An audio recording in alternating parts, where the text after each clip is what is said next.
Hey guys, this is a pretty specific tutorial for anyone who's using this spreadsheet to track their dividends and they have gone and sold off entirely one of their positions and then want to remove it from the portfolio tab.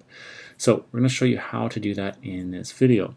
In my case, I actually recently sold off all 100 shares of my Bitfarms stock, and I want to log it in the spreadsheet and then eventually remove it from this tab. So I'm going to show you how that works. So the first thing that you would need to do is you'd need to go into the transactions tab, and we're going to log the sale. So I sold my Bitfarm stocks. The ticker here is CVEBITF.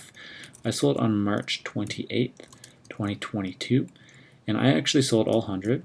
You can actually see I just bought the 100 up here, and fortunately I made a pretty good little profit on them, so I sold them for a price of $5.31 each, all in one single transaction.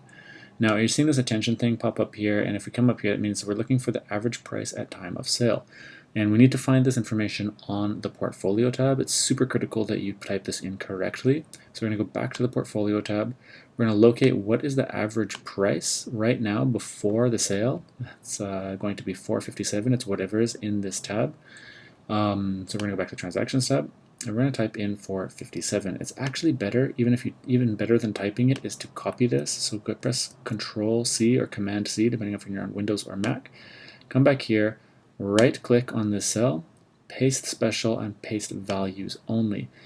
That is going to preserve any decimal places in case there are more than 2. In my case, because I bought them I just did one transaction, I actually have no more numbers after the cents, but it depends on the situation you're in. It's quite likely that you'll actually have like an infinite number of decimal places, and it's better to do that than type in 4.57 in case there's more decimal places that you can't see. So anyways, that's in there now, and because we had no trading fees and it's in Canadian dollars, we can just drag that stuff down as well.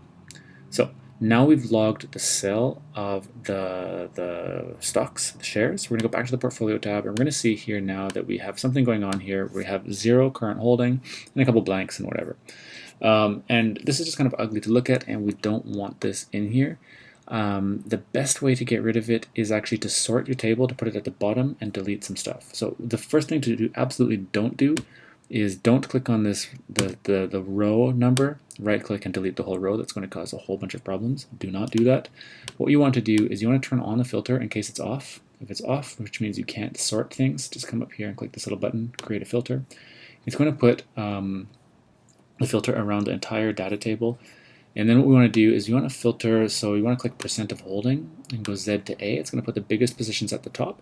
And because now this one is for sure one of the smallest positions because it's 0%, it's going to put it at the bottom. Okay, now that it's at the bottom, what you can do is just select these 3 cells. I don't know if you can see it on your screen right now, but all of these cells are shaded a little bit blue. These are the user input cells that you would have typed stuff in. So just select whatever's in column A, B, and C, and press delete on your keyboard. It's going to clear out the rest of the row, and you're going to see it's preserved the formulas, but there's no stuff in there. That's what you want to do. Again, do not right click on 35 and hit delete row. That's going to just cause tons of problems. You don't want to do that, and don't also select all the way across like this and press delete, because that's going to clear out the formulas. In case you did do something like that, if you accidentally, I'm going to press delete right now, you're going to see up there the formula disappeared. So right now there's no formula here, but if we clicked the cell above it, you can see there is a formula above and below. If you accidentally delete some formulas, just click on the cell above or below, then grab the corner here and drag over, and it's going to replace that formula inside the cell in case you do that. But it shouldn't happen if you only delete what is in these cells. Okay, so now we have almost exactly what we want, but the filter you can see here still including line 35, and that's just ugly and we don't want that. So click anywhere inside the data table, which is just a cell with a number in it. Come up here, click on remove filter, and then just click that again. Boom, and it's just going to automatically detect, okay, like what is the actual table we're trying to work with here, and it's only going to go down to 34 because it recognizes that line 35 is totally empty.